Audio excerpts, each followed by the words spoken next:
We are officially live with Frank Ausler here. So you like to flip houses, right? Exactly. Now, I mean, look, before even like talking about flipping houses, like, were you always someone that was like always entrepreneurial, or how did you get to that point of like flipping houses? Oh man, yeah. So I'm 28 now. I've been an entrepreneur since I was 21. I've done lots of different things. So I've owned a gym. That was like the first thing that I've really done is like owning a gym. I ran like an online fitness training business. Um, Not like super successful. Like I didn't know anything about business. I was just doing it because it was like, I was good at it, and so it just Hmm. kind of made sense. But yeah, dude, I mean, for the most part, like, yeah, I've done so many different things. Like when it comes to entrepreneur, like I've had a marketing company at one point, like when social media got really big, and Hmm. then like social media marketing got big. Ty Lopez, right at the time, was like doing this whole like SMAA, right? I don't know if you're familiar with that. Yeah. That whole thing, jumped on that. So I did like social media marketing company or agency. And then, dude, I've done like lots of things. I've done like door knocking. I've done like business to business stuff. I've done a lot, man. I've tried and failed at a lot of things. So this is like getting into real estate. I've been in real estate for probably like a year now, like all coming up to a year. And Hmm. it's been life changing, man. I've always had goals of, multiple seven figures is what I've always wanted to do, and so now it's just, finally coming to fruition, like in the real estate industry. Now, when you try like different businesses, do you try to find something that you genuinely love and you'll stick to forever? Because like you said, you tried many things and you're switching from business to business. Now, is that a way to find what you're really passionate about? Yeah, I mean, exactly. Like I had to like figure out what it is I really wanted to do, and Hmm. then having the right vehicle to actually go from there and actually make it happen. So, sales, I love sales. Like sales is like, I love doing sales. I love getting on the phone with people. It doesn't matter what it is. Like I love to go on the phone with people and close. So that's the biggest thing. So basically, once I realized that I was just a closer, then I was just like, okay, I just need like something that's high ticket in order to Hmm. really make the type of income that I want to make. And so that's when I found wholesaling, real estate, fixing and flipping, and all that good stuff. And I was like, it's game over. And it's been like a really fast journey to go from like being very, very broke, like the last year. Like I've gone through a lot of stuff where I was so broke, and just like, just not having the right vehicle, like working a job, like I'm making really good money at a job doing sales. But I just like I've always been an entrepreneur, like, and Hmm. my parents, like just, they're not entrepreneurs when they actually retired, like from jobs, but they did like a lot of entrepreneurial stuff on the side. And so that's something that I really like took heed of and like wanted to do in my life. And I just like, I always knew that I was never going to work for somebody else. I'm just like, I'm a visionary. So Hmm. I love to create stuff. I think one of the most important things to have in your toolbox as an entrepreneur is to, know sales. What makes you good at sales? Like, what is it exactly? Is it like the way you convince a customer to buy a certain product, or what is it exactly? I think it's a good skill for anyone to learn. Definitely. So naturally, I'm just good at talking to people. Naturally, I'm just, I don't get nervous about talking to like new people, et cetera. Like it doesn't matter. I'll talk to anyone. But then basically, I mean, I've done a lot of sales like training. So like I've read tons of sales books. I've gone to sales seminars. I've learned about like how to negotiating tactics. So I've gotten a lot better, of course, at it. And like, I'm always sharpening the axe. So I'm never just like complacent with where my closing abilities are at now. I'm always trying to learn some new skills in order to close and learning from other people, that are doing big things in, sales world. Cause at the end of the day, like everything is sales, you know what I mean? Like Jeff Hmm. Bezos is the richest man in the world because why? He makes more sales than everybody else, and so that's really what it comes down to. And just like anything, like you're selling all the time.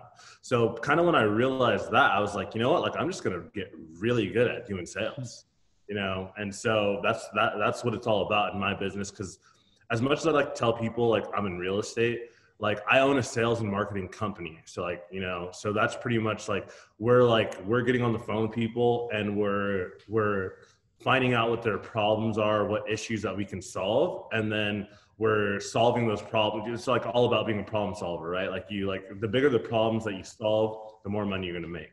And so that's literally, that's probably the biggest thing for me is just like, getting really good at those sales. So is it fair to say that's like your strongest asset as an entrepreneur, just doing sales?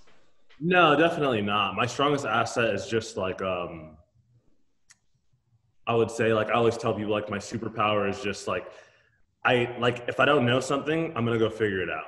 Like it doesn't matter what it is. Like you know, like oh, like most people will give up and or like said, oh, I don't know how to do that or whatever it is, and it's like okay, like I don't know how to do that, but I'm gonna go figure it out. Like I'm gonna go find an answer or find someone that has the answer for this. Mm-hmm. So basically, that's my strongest suit is just like being so like down and just being able to overcome any obstacle. Like it doesn't matter what it is. Cause like, yeah, like I'm sure we'll get into it more, but like I've been like 70K in debt, like just a year and a half ago, like 70K in debt, like living in my dad, like I was like living in my dad's, like, my dad had a 1 bedroom apartment at the time cause he was going to move, buy a house in Vegas. So I had to literally like, I got my car repoed. I had to like just move out of my house at the time. Like I'd been living alone for like 3 or 4 years. Like I said, I'm 28. So like, right, I moved out, living on my own for 3 or 4 years. Had to go back home, live on an air mattress in my dad's living room, right? And Mm-hmm. like at the time, I was doing like a network marketing company, direct sales. And so that kind of like started off the gate for me. But basically, yeah, my superpower, like my biggest thing is just like being able to overcome any type of obstacle that's in my way. Like Mm-hmm. nothing's going to stop me. Like, you know.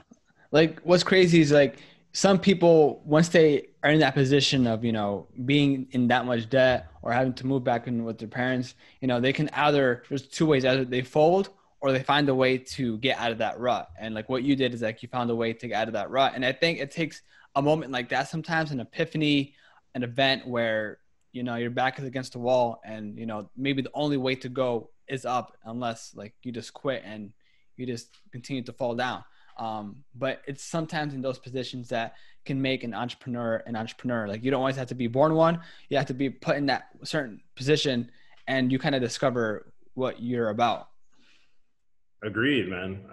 I totally agree with that. Because yeah, I mean, most people aren't born entrepreneurs. A lot of the times people just want more for their lives, and they see like what other people are doing to do that, and so they kind of just go that route.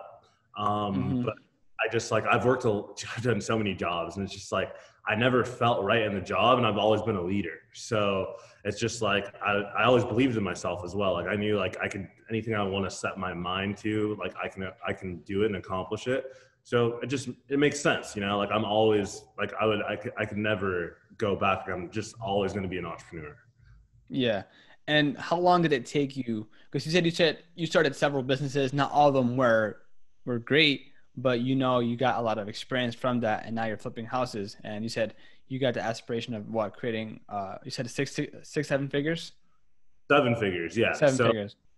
yeah, I had definitely had aspirations of 6 figures before, but then I realized that 6 figures is not going to get me to like my dreams and goals of financial freedom of what I want to do. So, Mm-hmm. I'm trying to get to 7 figures a month, like that's Okay. like my immediate goal. And then from there, I mean, it's really just like making impact. And it's like the more impact that I make on people and society and create jobs for people, the more money I'll ultimately make. Like, so that's kind of my biggest thing. Yeah, and it's a good idea because you said since you're so good at sales, and you're really confident in that. I think the natural approach is to go to a high ticket item because if you use your skill for, I mean, I guess a low ticket item, unless you're selling large and large volumes, kind of like what Jeff Bezos is with Amazon or Walmart. Um, if you sell high ticket items, then I think you get those really big margins that you're really looking for to accomplish your goals, maybe even faster. But besides communicating with people, which is a big aspect of sales. Do you have like any other tactics? Because actually, to be honest with you, I haven't really spoken to anyone who's so confident in sales and has like a specialty in that. Like, do you have like nuances that you don't mind sharing that what makes a really good salesman and what works for you? Yeah, definitely. So, I mean, at the end of the day, like sales is solving a problem. So, like someone comes to you, like so well, in my field, I'm just talking about my specific. Yeah. Basically, like I deal with like a lot of distressed homeowners. So, like people that are like in really bad situations, Mm. they need to get out of them, right? Like they're behind on their mortgage, they just can't afford the house anymore. Maybe someone passed away, and so they need to sell this house, what have you. So it's all about problem solving. So that's like the biggest thing is like being a problem solver. Like like presenting solutions for problems that need to be solved, and in return you get a large profit off of it, basically. And so that's probably the biggest skill in my industry is like literally like how many problems can you solve and how many people can you genuinely help, and put money in other people's pockets at the end of the day. And do you think it's always, or there's always an opportunity to sell something to someone? Because if someone is not convinced by your product or services, it might be very hard to sell to that one person. But do you believe as a salesman that no matter what, there's an opportunity to make that sell? Yeah, I mean, like not everyone is for you, so like you definitely have to find those qualified leads that match exactly what you're looking for sure. So I would probably say no. But because like I said, I do a lot of marketing. So like we're buying data and we're trying to target those specific customers that are going to meet our needs.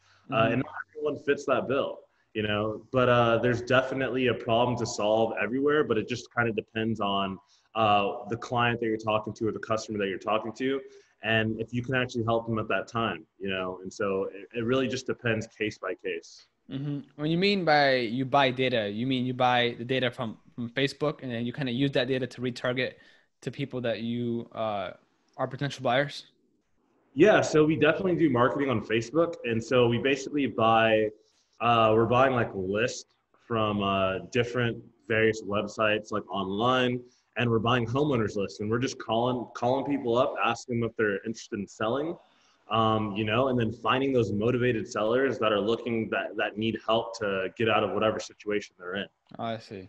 So, and then, buying vacant houses, buying properties that are pretty beat up, buying properties that no one really knows about, right? And then like buying them and then flipping them either to an investor or taking them down ourselves and putting the work into it and then flipping it ourselves and putting it back in the market. Mm-hmm. And was it through house flipping that you were able to pay back or not have any debt at all from your 70K Oh, hold? definitely. Yeah. That amongst just like learning about credit, how it all works, and all that good stuff, like that's exactly how I was able to do it, just Mm-hmm. more being more knowledgeable about actually how credit works, collections accounts, all that good stuff. That's what was able to bounce me back. Yeah. Do you think it's fair to say that you work even harder now because you don't want to go back to that point of being in that debt or being in that scenario? And that's why you said, you have that tendency of learning learning whatever you need to learn to accomplish the goal, right? No matter what it is, no matter how hard it is, you figure out a way. Because if Yeah. you don't, then you kind of have that sensation subconsciously, like, okay, I'm going to go back to where I was before being broken, and whatnot. Yeah, I mean, definitely. I mean, I wouldn't necessarily say that I work harder, but I work a lot smarter. Okay. So many freaking books since like the time of being broke. So, knowledge is power. Like, I mean, not knowledge is power, but like applied knowledge. Like taking action on the things that you're learning is power. And so that's been the biggest thing for me is like really just growing the mindset. And then from there, everything else physically has changed around me.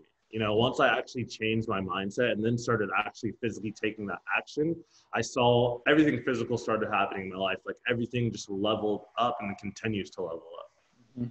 Now, in terms of flipping houses, what's your strategy? Do you kind of use the Burr method, or do you have any other strategies that you implement to flip houses?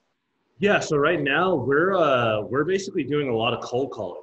Okay. So a lot of cold calling. We're calling these lists that I'm telling you about. We're calling homeowners in our various markets that we're in. And then we're just finding out they want to sell. So we have a cold calling team, and then we have our sales team, and we have a disposition team who is selling our deals.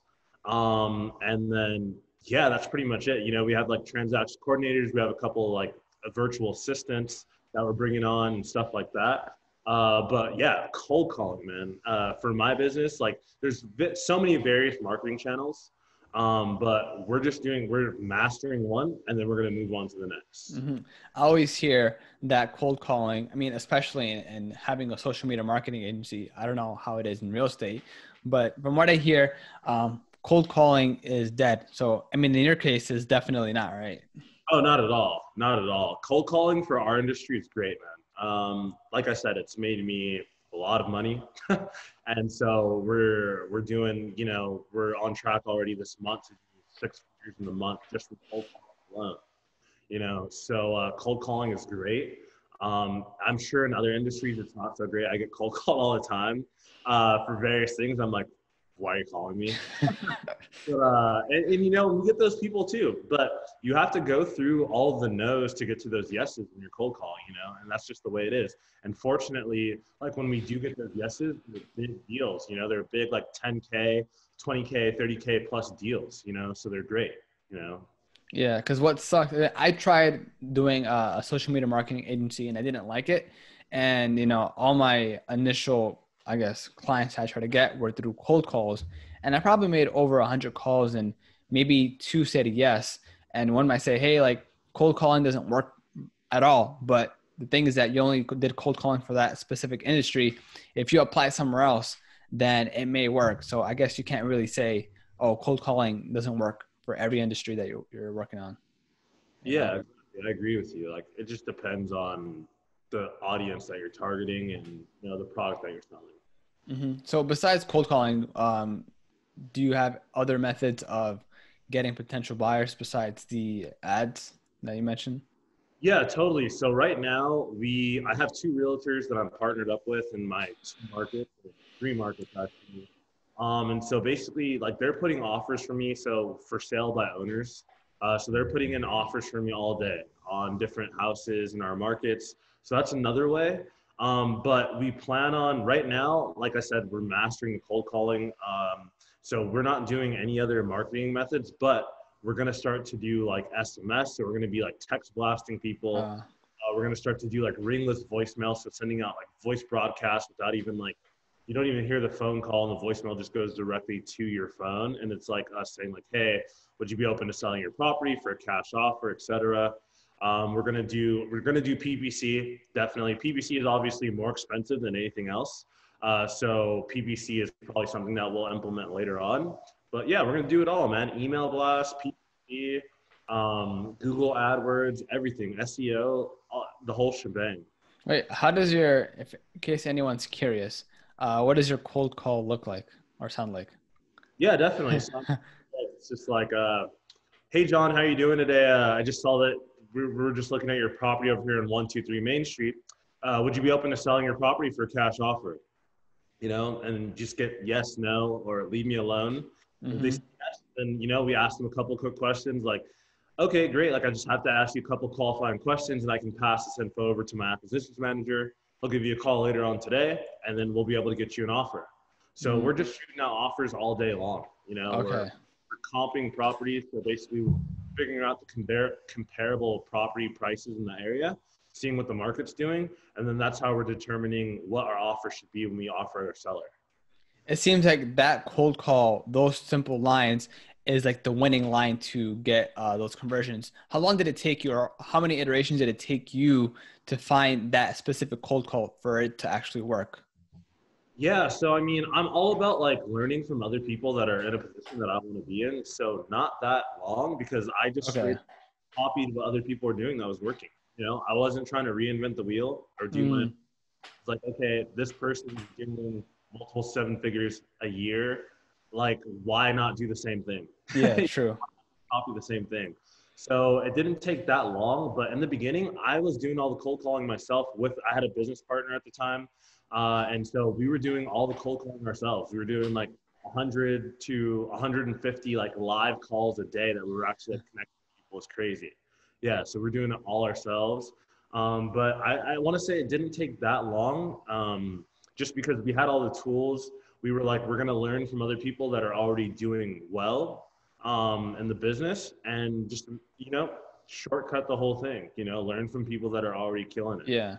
Whenever I speak to people who are in the real estate game, they always tell me that when they first start by themselves, they get nowhere, and that's only through their experiences, right? But once they find a coach or a mentor, the game just changes because, having a coach or mentor, they've been in the game and they will help you accelerate much, much faster compared to you just learning on your own and making these mistakes.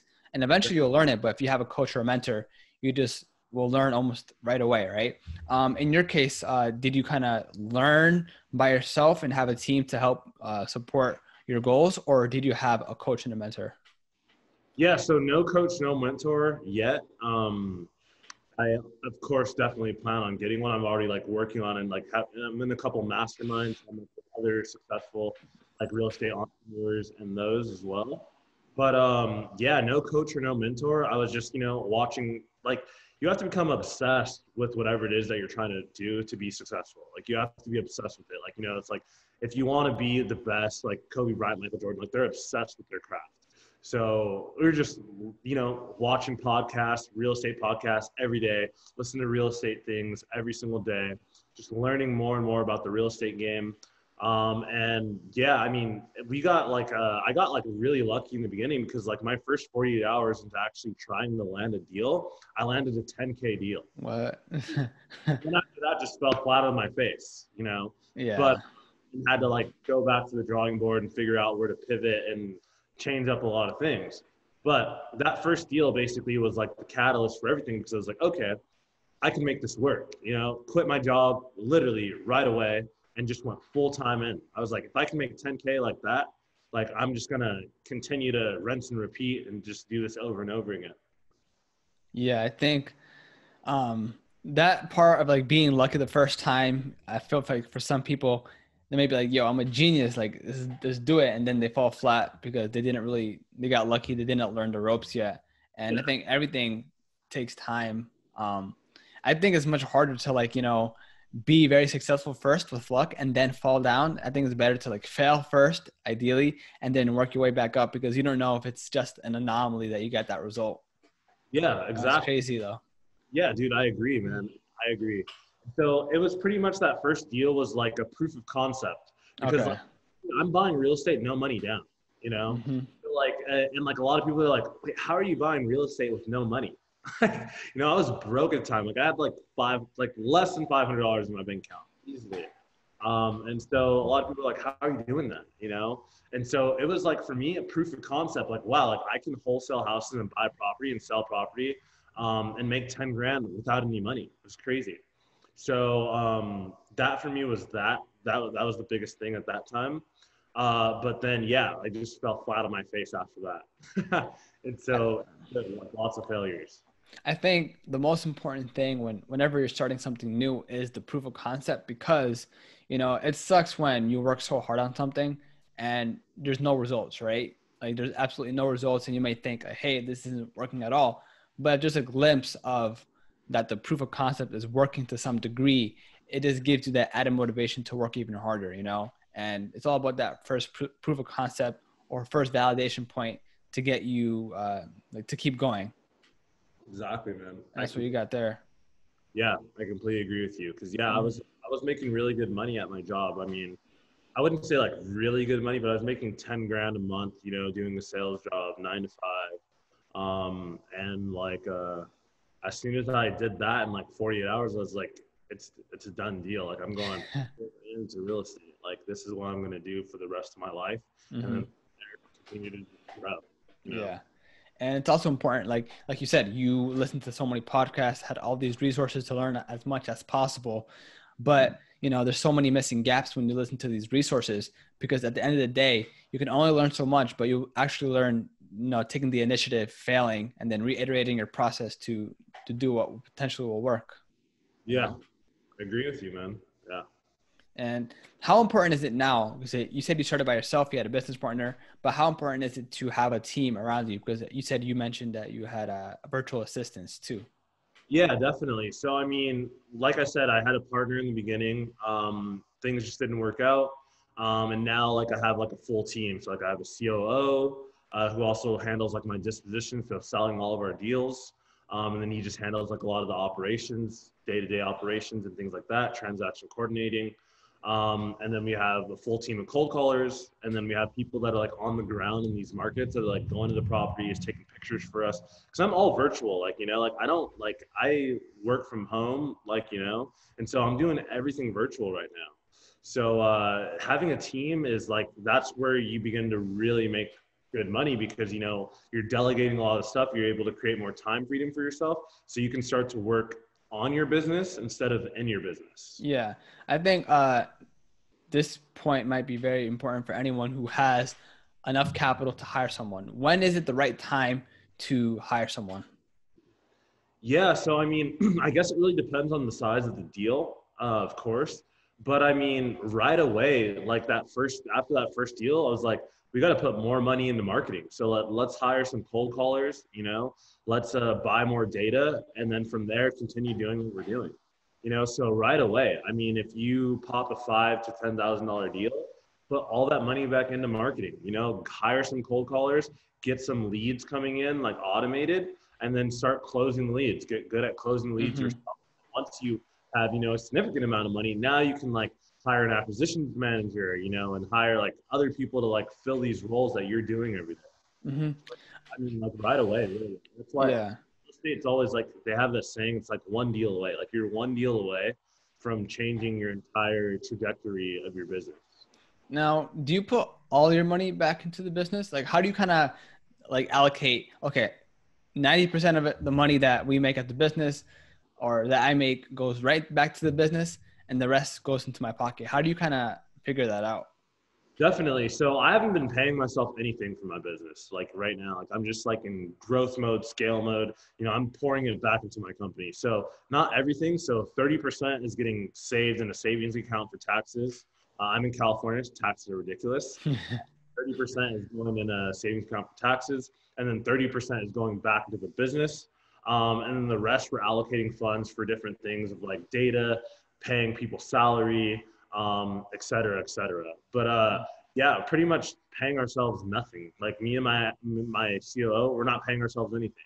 Like hardly anything, like $1,000 to like $3,000 a month, right? You Mm-hmm. know. But as a young entrepreneur, I feel, it must be pretty dope making that money and you might want to celebrate one way or another, maybe buy yourself a nice pair of shoes or go out to a different country. I don't know. I don't know what your lifestyle is in that respect, but how do you kind of figure that out? Like, what do you do to kind of celebrate a win or how do you spend? Like, what's your lifestyle like, I guess? Yeah, definitely. So, I mean, I always take 10% of every deal and I just spend it on whatever I want, you know, Okay. whether that be obviously I have to pay rent and things like that. So it's definitely going towards some of that. But then also like, you know, I'll go buy myself one thing and then I'll celebrate with that. Like every deal, I always buy myself something or do Okay. something and then put the rest back into the business. Like, you know, celebrate the win and then get right back to it. Yeah. I think it's always important to celebrate a win. If you don't really do that, then you may not be as motivated, if that makes sense. If you put all your money back into the business and you're really dedicated long term to, just scaling up like what you're doing with your business, um, it's important. But to have fun, especially as a young entrepreneur making that sort of money, it could be. Of course, you don't have to buy a brand new like exotic car, but you could kind of treat yourself out and then have that micro win and use that for like extra fuel to get to the next one. You know? Exactly. We do that all the Yeah. time. Yeah. Celebrate the win and then get right back to it. Yeah, because a lot of people may demonize like, yeah, like literally put all your money back in the business. Don't spend any money on dumb stuff.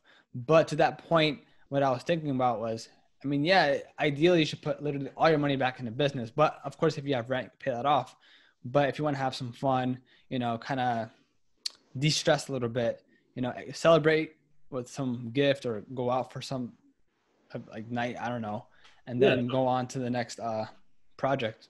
No, exactly. Yeah. I mean, I'm all about celebrating the win because if not, like, why are you really doing it? You know, it's just like, Yeah. what's the point? And I also do believe in like delayed gratification as well. You know, Mm-hmm. so definitely not going out spending my money on a bunch of liabilities, you know, at all. But I definitely do love to go out to nice restaurants, you know, buy myself something nice, etc.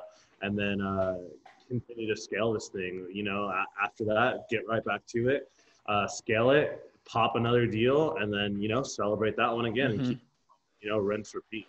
Now, because you buy properties without having any initial capital, do you use other people's money or what? Definitely. Yeah. So I'm Okay. all other people's money. As far as like my marketing goes and data, I'm using all my own money, of course, to like Okay. Yeah. deals, to find the deals. We're spending money on marketing. We're spending thousands of dollars a month to find these deals. Um, but when it comes to actually taking down the properties, yeah, I'm backed by a couple of hedge funds, as well as just other private investors. And so that's what we're using. We're using all their money, and then we're adding our fees on top. Mm-hmm. So you don't always need your own money because in real estate, from what I've learned, is that there's so many different strategies that you can implement to make money. Of course, if you do like wholesale real estate or implement the burst strategy, you don't have to use your money. Of course, you can save your own money and then maybe get a rental property, put like 10% or 3% down for like a down payment, and Yeah. then make money like that. But what's kind of really interesting is that hey, like if you have no money whatsoever and you know what you're doing, you could make money without your own money and maybe even investors' money as well. 100%, man. That's what we're doing all the time. OPM all day. And it's crazy because I've known about other people's money for a while, but I never really understood it until I got into the real estate game. And it's just all about like if you can provide value for someone, and basically put money in their pocket, they'll also put money in your pocket as well. Yeah. So you say your first sell you got 10K and you said it was lucky, and then the next time you failed, right? Yeah. Now, how long did it take you to get kind of consistent results? Um, Dude, just honestly, man, since like the last 2 months, consistent Oh results. damn. Yeah. It's like the last like 2 months consistent results, and now we're just off and rolling. Because like now we have a greater understanding of how it really works. But we made like a lot of money and made a lot of money, and but it was like up and down, up and down, up and down. It wasn't really consistent. Yeah. But now that I understand how this game works, the more money that you put into marketing, the more marketing you do, the more deals you're gonna get.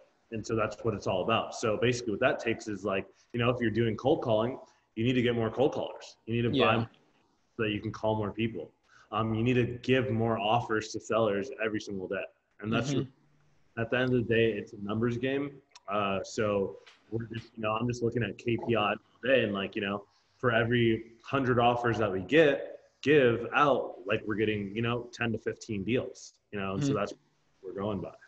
I was speaking to a marketer and she was very familiar with Facebook ads. And she said, hey, if you try to make a conversion on Facebook and it doesn't go too well, then it's not a waste of money, even if you have no conversions. The reason why it's still a good investment is because you bought data and you can still use that data to understand why your ads didn't go well, right?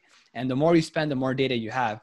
Now, across every industry, even e-commerce or whatever it is, real estate, do you still think like that is true that even if you don't get any conversions, the money that you spent on the data on like via Facebook ads is still a huge valuable asset? Oh, definitely, dude. Especially like if you don't, the thing is too, like, especially in my industry, like some people have not been ready to sell right when I call them and whatever, and we can't convert. But then months later, they're ready to go, So we just keep them in the pipeline and we just keep hammering them. And then later on, it converts. So absolutely, man. Absolutely. And I mean, it's kind of confusing like, when you say you kind of save that data. How do you sort of like organize that data to maybe go back to that person who wasn't ready in that time to buy a home and then is in the next 3-4 months? Like, how do you kind of organize and categorize everything?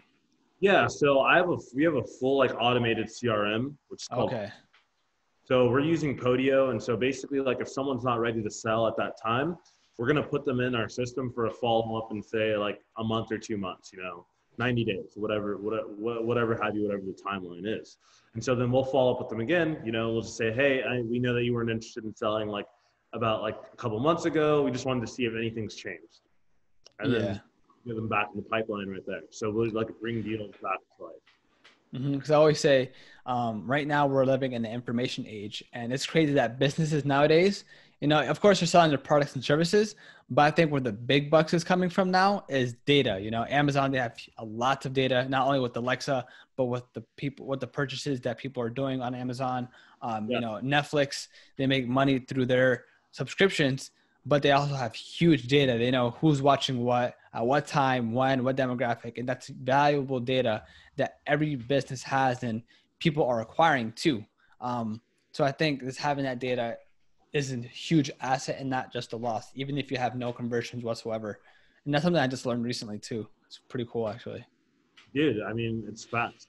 Yeah, it's 100% facts. So yeah, like data is everything. Yeah, you just gotta learn how to use it though, like really utilize it Yeah, properly. optimize it, and you know how to utilize it, and then organize it all because Hmm. but that's everything, man. That's why you see like these huge companies on Instagram that are crushing it in sales, you know, because they know how to use their data to their advantage and know how to target the right customers. Hmm. And as you like, since you started this by yourself initially, are you able to do everything? Because some people may say, hey, as an entrepreneur, as an operator, it's important that you know every aspect of the business so that if one person leaves or is down for some reason, you know how to replace that person by yourself because you've been there and done that before, and then you can wait to hire someone else. So is that true in your case where it's important to learn every aspect of your business? Dude, absolutely. I can wear every hat in my business, and I have Okay. business. Every single thing that my business requires, I have done myself. You know, and so that's why I'm able to go off and basically pour that back into my team and teach them. And then also they just respect you a lot more, you know, because it's like, you know, I've done this before. I know exactly how you feel. I know exactly what you're going through. I've had to do it in a much worse position than you are, you know. And Yeah. it's just like yeah, every single thing in my business I can do and at a high level. Hmm.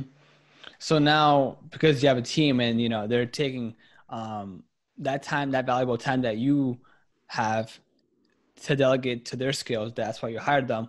What's your main focus now? Like, where do you kind of delegate your time to? Yeah, so I mean, right now we're going through a hiring phase, so we're hiring like lots of salespeople. So I'm doing a lot of training, you know, like a Okay. sales guy.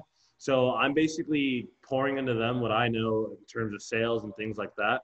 Doing a lot of sales training, but very soon it's going to be big picture stuff. So like moving into new real estate markets, doing these new marketing techniques that I've been talking to you about, like starting new marketing channels and things of that nature. That's pretty much what we're going to be moving to in order to scale to a higher level. Hmm. So is some you think real estate is something that you want to stick to for a very, very long time? Because going back to what you said, you know, you started multiple things. Um, but you know, it seems that your flipping houses, real estate is really working out for you. So you think this is a really long-term play? You want to build an actual like real estate empire here? Absolutely, man. I mean, people are always going to need a place to live. Real estate's always going to be a booming market. Of course, it's up and down with in terms of like it's a seller's market, it's a buyer's market, etc. But there's always going to be money plays in real estate. So I'll forever be in real estate. You know, Mm-hmm. there's so many different things that you can do within the realm of real estate besides just flipping houses. So yeah, I'll forever be in real estate among other things as well. You know, I definitely want to be a serial entrepreneur. I have other goals for sure that Mm-hmm. I'll. And from what I hear, COVID is accelerating the process. Like here in Connecticut, you know, a lot of people are moving out of New York and buying properties in Connecticut, and that's why people are selling homes like hotcakes, you know. And I don't know how it is in California and San Diego, but do you think, like, you know, during your time right now, flipping houses, that's also the case because due to COVID, there's so many more transactions being done in the real estate market. Oh, dude, absolutely. So like in the very beginning, like it was pretty rough because basically, like I said, like we have investors that back us, and so all of our investors, they wanted to be cash heavy, so they were liquidating. They were just like liquidating all their properties, you know. But then they're also the properties that they're buying now. They're buying them for a very low cost. So like when we're locking up a property, that means we have to get it much lower than what we actually wanted to get it for, or could sell it for in a hot market, right? But then now, since the market's correcting itself and kind of things are slowly going back to normal, dude, it's a great time to be in real estate, you know, especially that forbearance is ending soon. So basically, forbearance is people that have mortgages, right? They've had like these deferred payments that they haven't had to pay. People haven't had to pay these payments, you know, since January, right? And so now they have to pay all of them. But a lot of people still don't have jobs, you know, or at least California's case. Like a lot of people still don't have jobs, et cetera. So they're going to have to sell these properties. So they're going to need to sell them at a discount. You know, they just want to cash out and get rid of them and move somewhere else. So it definitely has been just it's a great time to be in the real estate industry. And so there's a massive opportunity here then, right? Absolutely. Yeah. So it must be very exciting because, all these properties are at a discounted price, right? Yeah, exactly. It's great, man. It's life changing, really. Life changing. So you think you got in like at the right moment? You said you started not too long ago. All right. Yeah, I mean, I definitely did. COVID definitely affected because we had like deals under contract that we couldn't sell. And I was just like, man, this is like terrible. Like after we did the 10K deal, then we had other deals under contract, we couldn't sell them. You know, it was just like, it was very stressful. It's like, what are we going to do? Yeah. We didn't have the skill set that I have now, you know, to be able to overcome those things. Mm-hmm. So, but yeah, but now things are shaping up. It's some of the best, like, you know, I've never seen this kind of money that's coming into our business now ever in my life, you know, even like combined years of my life, I've never seen this type of income ever. Mm-hmm. Now, as an entrepreneur, do you have kind of like a message or something that you want to be remembered for? Probably, in your case as a house flipper, selling the most or flipping the most houses every year, or providing the most value, in terms of training people to become better salesmen. Like what makes you want to do more, and what's your ambition as an entrepreneur in terms of like legacy? Definitely, man. So yeah, I mean, it's not really has to do anything with real estate, but something that I realized and kind of is my calling. I'm a very spiritual person. Like I believe heavily in like, you know, my higher power, God, etc. So it's definitely like I've always been a leader, right? And like people will follow me, you know. And so it's like if you have that skill set of doing that, like you have to you create other leaders to go off and do the same thing. And so the biggest thing for me is like I just want to be remembered as someone that, you know, like helped other people along the way, helped bring other people up with him, you know, never tearing people down, bringing them up with you. And really like something that, cause like I always like, no matter what I do, I'm going to make money, you know? So it's not about the money. It's about the impact. Like, you know, like I love that I'm able to like put food on the table for other families, that people that have kids, etc. Like that's the biggest thing. It's like I can create jobs for people. I can really change other people's lives, you know, and really change the trajectory of where their lives are headed, you know. So that's the biggest thing, you know. And that's why like I do a lot of personal development, you know. And so I love to like put other people in personal development and see their lives completely change from that. That's what really gives me ultimate joy and happiness, is to see other people change like in front of my very eyes from like Yeah. where they're going, you know. Is that something that you want to work on as well? Really amplifying your personal brand and helping others out? Dude, absolutely. So like that's why like I took like a long social media break from Instagram. And so now that I'm kind of in a different place, that's going to be my biggest thing now, is basically like passing that forward, building up my brand so that I can go forward and start impacting a lot of other people. Yeah, I think if you have that knowledge and if you don't share it, in some way it's kind of selfish. But Definitely. it really is about perspective. Some people don't want to share their knowledge because it's very, very valuable. It's a huge asset, that information. Yeah. But again, if you want to build that legacy and if you kind of share it with everyone else, you'll be really respected as an entrepreneur and someone who's brought value to like the community of entrepreneurship and whatnot. Agreed, man. I mean, that's what it's all about, man. I mean, that's what it's all about, Yeah, really. because if you know sales like that, then I think money for you wouldn't be a problem. I bet whatever industry that you're in, if you know sales, then you know how to make money, right? So that's not the problem. I guess if you want to build that legacy now, that's a different monster to tackle altogether, and that's what Agreed. you want, right? Agreed. Yeah. Because, yeah, I've always known that, I mean, I can do anything in sales, whatever it is, and I'll be good at it, you know? But that's not really what's going to fulfill me or fulfill my purpose. Like, my purpose is definitely to lead people and to pass on this knowledge, and continue to grow myself so that I can, you know, continue to bring up more leaders with me, you know? Mhm. Now, do you hire friends and family, because you mentioned that, you want to bring the people around you up, but people say if you hire friends and family, that's definitely not a good idea. Yeah, and I'm gonna agree with you. Yeah, we all like as entrepreneurs, especially like we all do because right when you start doing well, people start to see it. They're like, oh, put me on, like, Yeah. oh, this and that. But it's just like you have that friend relationship, so it's really hard to separate the two. Mm. Like it's just like if you're someone's your friend, you're gonna probably like slack a little bit more, or be chill a little bit more instead of like being on point as if it's just like, oh, I'm a stranger and you're just gonna expect something from me, right? And so yeah, like I don't anymore. I don't anymore, but I have, and it just hasn't worked out. Hasn't, Yeah. Yeah. You except for know, now is actually my best friend. But we didn't like grow up best friends. Like we became friends later on in life. And so yeah. just like he comes from like a crazy background story and just like we just click and vibe so well, like we just mesh very well together. And so our relationship is just so different that even though we're really good friends and like love to just have a good time together, we can separate business from that anytime. So it's just like it works so well and I trust him, that's the Yeah. biggest. And that can be something that's very rare in a relationship, right?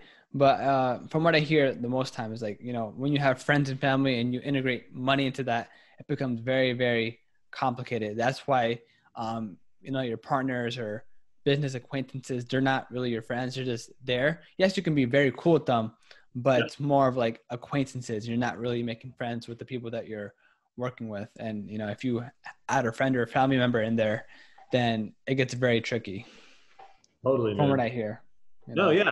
So it's factual. Mhm. Yeah. Factual.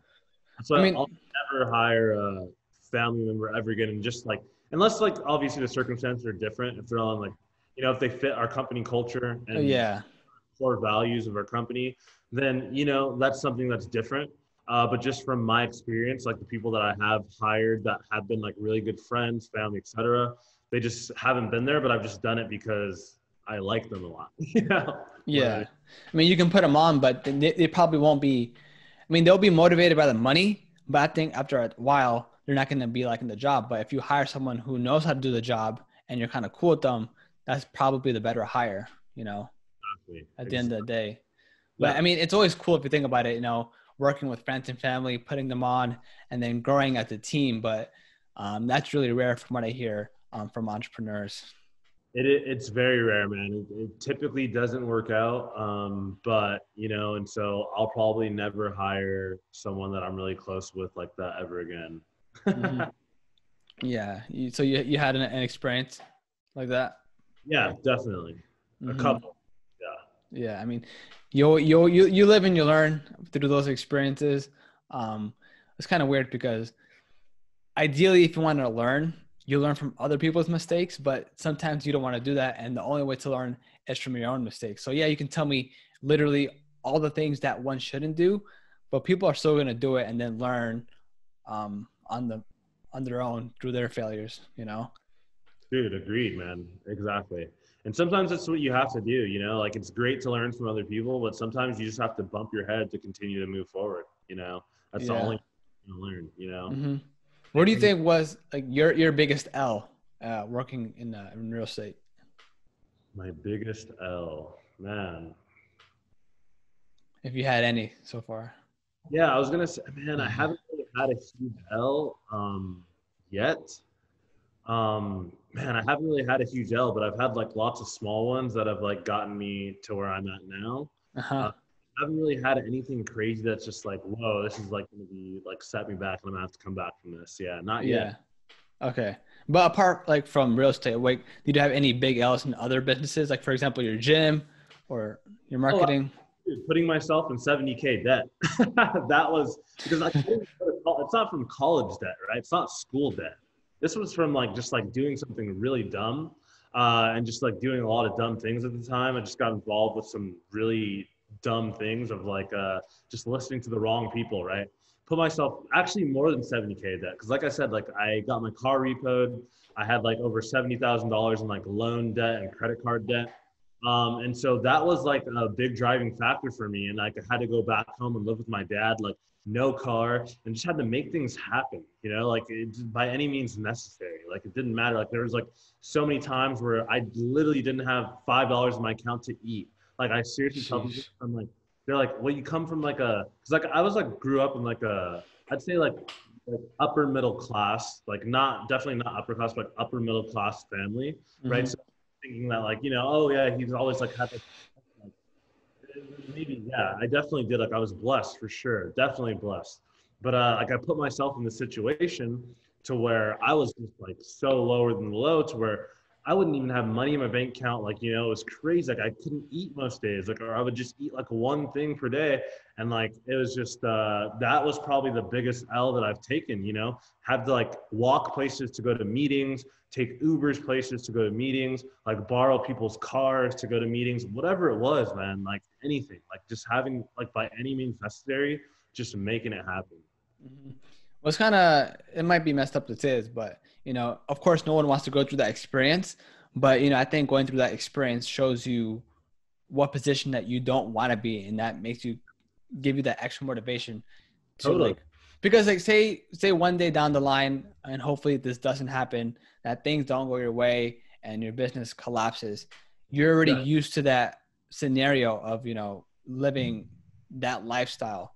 Whereas exactly. people who are living the lavish lifestyle and don't have that experience, it's gonna hit them hard. But you already had that experience of hitting that all-time low, or not all-time low, but hitting that low, and it And won't yeah, be as scary because you already went through it. yeah, exactly. Like I feel like as an entrepreneur, like you have to hit rock bottom in order to hit your top shelf. And then from there, you just continue to raise that bar, right? Hmm. So, I mean, I would do it all over again. Like if I had to do it all over again, I would do it all over again. I had to go through those things in order to get to where I'm at now. Yeah, Like, I love hearing your stories of like where people just, they go from an all-time high, or they go from like an all-time low and then back to an all-time high.